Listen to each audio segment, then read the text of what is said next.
1993 April 12 ముంబైలో జరిగినటువంటి మారణ హోమం ఇప్పటికీ కూడా భారతదేశం మర్చిపోదు. భారతదేశంలో జరిగినటువంటి అతిపెద్ద ఉగ్రదాడుల్లో ఇదే పెద్దదిగా చెప్పుకోవచ్చు. ఎందుకంటే 2008 అంటే 26/11 జరిగినటువంటి దాడుల కంటే ఇది పెద్దది. వరుస సీరియల్ అటాక్స్, ముంబైలో బాంబు దాడులతో పాటు తుపాకీలతో కూడా ఉగ్రవాదులు విరుచుకుపడ్డారు. ఈ విరుచుకుపడ్డంలో ఈ దాడిలో 257 మంది మరణించడమే కాకుండా దాదాపు కొన్ని వందల మంది గాయపడ్డారు, క్షతగాత్రులయ్యారు. కొన్ని లక్షల మంది భయానికి గురయ్యారు.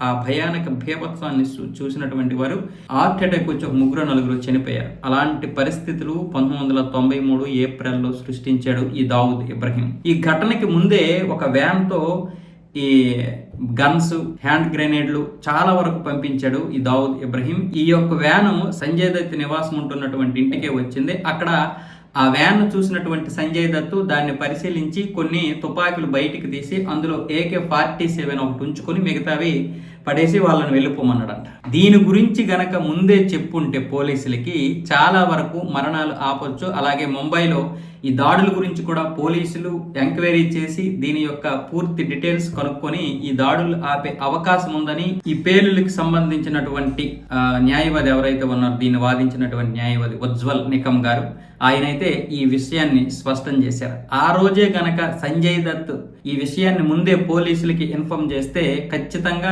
దాడులైతే ఆగేవి. ఈ ఉగ్రవాదుల గురించి, వాళ్ళు చేసినటువంటి పన్నాగం గురించి బయట ప్రపంచానికి తెలిసేది. దానివల్ల ఇంతమంది మరణించేవారు కాదు అనేది ఉజ్వల్ నికమ్ గారి యొక్క అభిప్రాయం. అయితే ఈయన ఎన్నో కేసులు వాదించారు.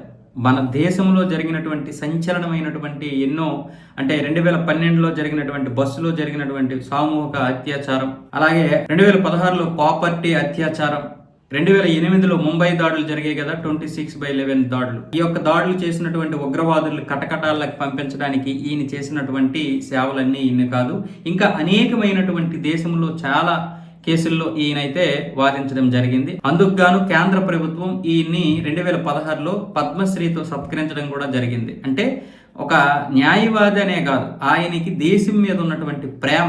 ఇలాంటి న్యాయవాది నిజంగా మన దేశానికి చాలా మంది కావాలి. ఈయన వచ్చేసి ముంబైలో బీజేపీ తరఫున పోటీ చేసినప్పుడు ఓడిపోయారు మొన్న. సరే, అది పక్కన పెడితే సంజయ్ దత్ ఎలాంటి తప్పు చేశాడో మీరే చూడండి. సంజయ్ దత్ కి ఇందులో ప్రమేయం ఉందా లేదా పక్కన పెడితే, ఇందులో ఆయన ఉగ్రవాదాన్ని ముందు కేసు నమోదైంది. తర్వాత ఏమొచ్చేసి ఉగ్రవాది కాకుండా అక్కడ అక్రమంగా ఆయుధాలు కలిగి ఉన్నాడని ఈయన మీద అయితే కేసు నమోదవడం, 5 సంవత్సరాల జైలు శిక్ష, తర్వాత 2016లో విడుదల అవడం, అవన్నీ మీకు తెలిసిందే. అంటే వీళ్ళు బాలీవుడ్ నటులందరూ కూడా ఇలాంటివి చాలా ఈజీగా తీసుకుంటారు. ఒకవేళ ఆ దాడి జరిగినప్పుడు, ముంబై పేలులు జరిగినప్పుడు కూడా పెద్దగా వీళ్ళకి బాధ అనేది ఉండదు. ఇలాంటి మనస్తత్వం కలిగినటువంటి వారు వీళ్ళందరూ కూడా.